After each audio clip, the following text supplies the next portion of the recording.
I'm going to show you how to turn $10 worth of grocery store flowers into a beautiful centerpiece for your Friendsgiving. Let's go!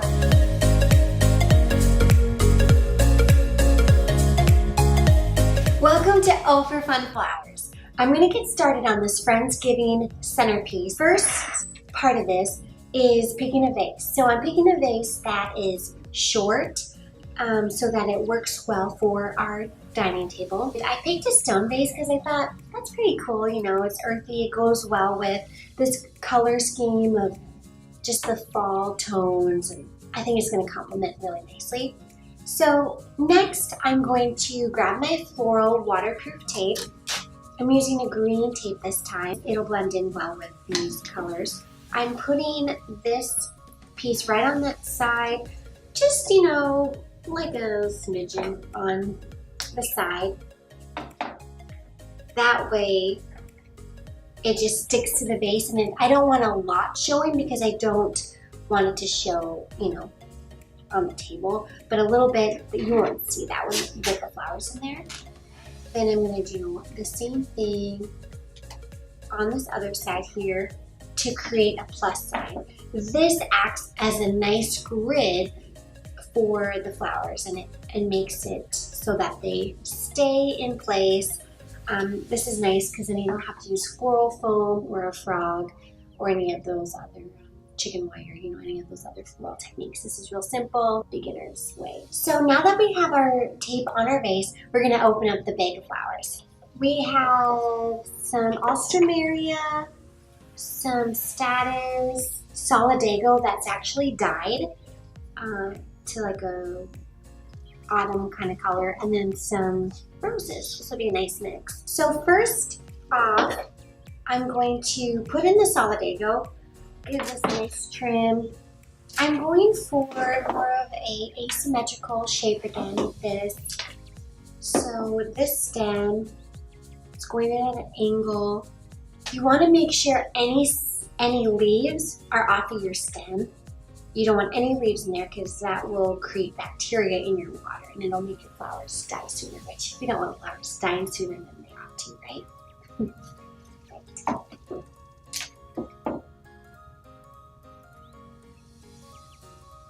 So we're adding in those solidagos. I got a few stems in there. Now I want to go to the alstroemeria.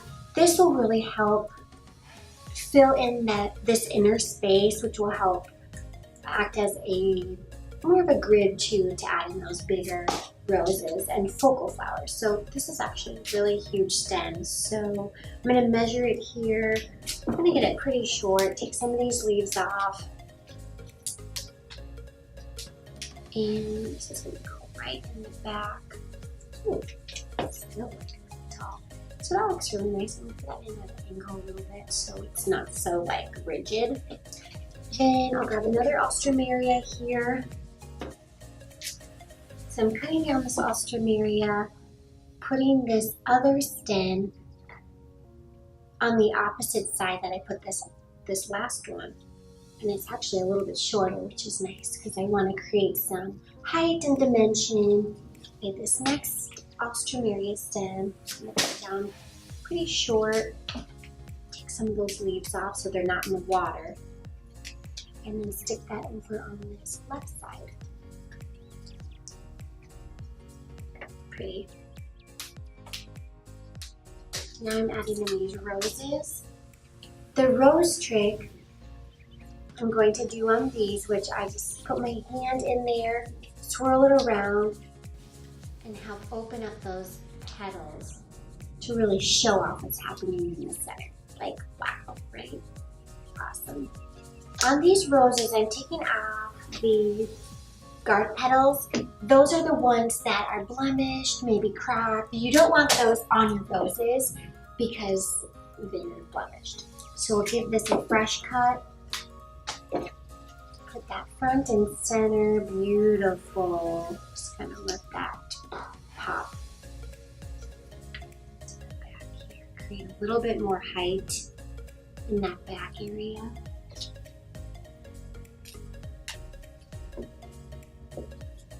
I've got one rose in there. I'm going to add this other rose in here too.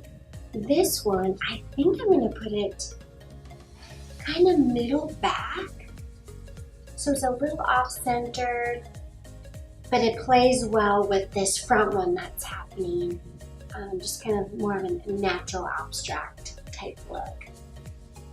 So we have our roses in here. Isn't that cool? I love how they're kind of doing this doubling up on that side. So I just have solidago and statice left. So now I just need to start filling in the gaps and just creating more texture and movement in this centerpiece. The thing with this centerpiece too, I don't really want anything sticking straight up in the center. I'm thinking more out, you know, kind of more angles like this instead of this. Pretty. Here we've got this really pretty statice. A lot of these little sprigs here, I can clip off and really use all of these little sprigs. I don't have to just, you know, use one big one and the little ones go to waste. We can divide these up here. So now I'm just throwing these in wherever there's gaps or wherever I want to create a little bit more texture. So any of this stuff, you want to make sure to cut it off, give it everything a fresh, nice clip. So here's the front, and just tuck some of this in the back, just kind of fill in some of those spaces that need a little pop. This one's really nice, thick cluster, that'll look good kind of in this gap here. Ooh, kind of sticking out is nice. This fall mix is so fall, so I feel like with the design, you really want to make it just natural and just like really fresh in that way. Nothing stuffy or too perfect. So you can just really have a lot of fun with it. Sorry if there was some background sounds. That was just our dog, Parker. Have a good time, Parker.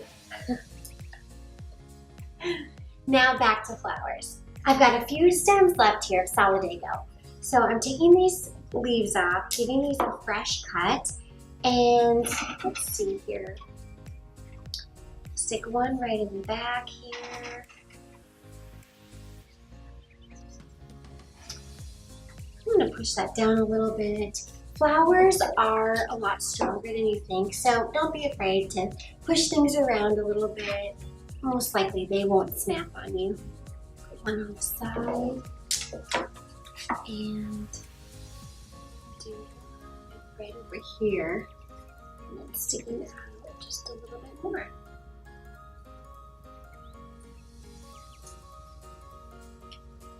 Nice, and there you have it.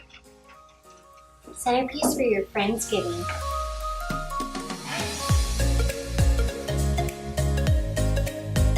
Thanks for stopping by O for Fun Flowers. Be sure to like this video, subscribe, and comment below with what you want to see next. And let me know how your Friendsgiving centerpiece goes. I'd love to hear about it. I hope you have an awesome day. See you next time.